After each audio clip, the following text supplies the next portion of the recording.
पियर तुर लुगरा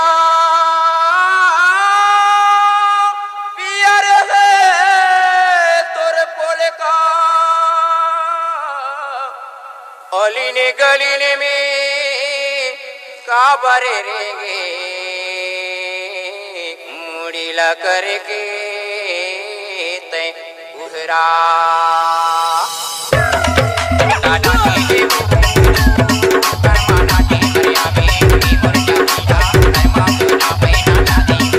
DJ Boots in Barawi Sound School Tola.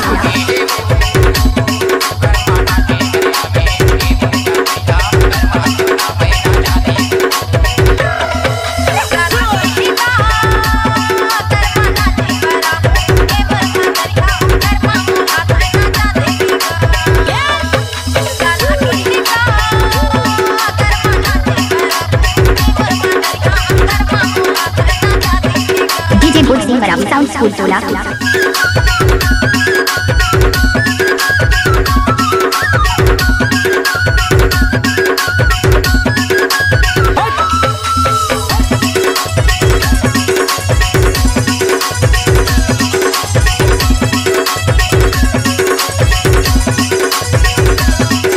DJ Boots in Barawi Sound School Tola.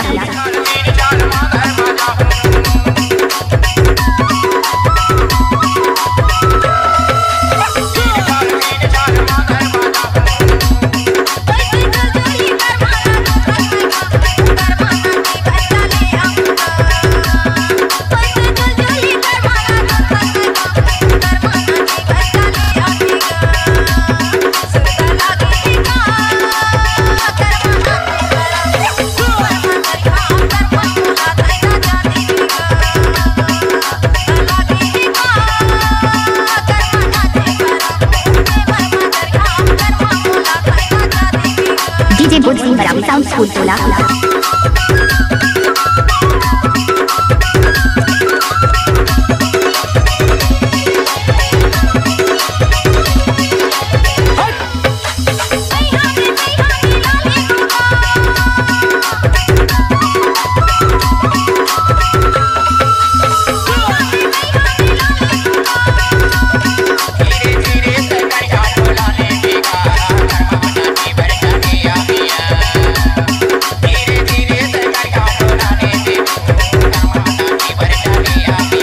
DJ Boots in Barawi Sound School Tola.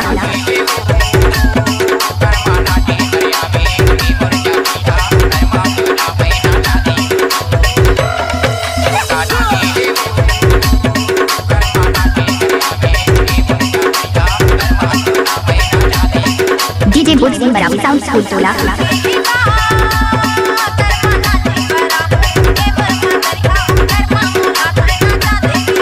DJ Boots in Barawi Sound School Tola.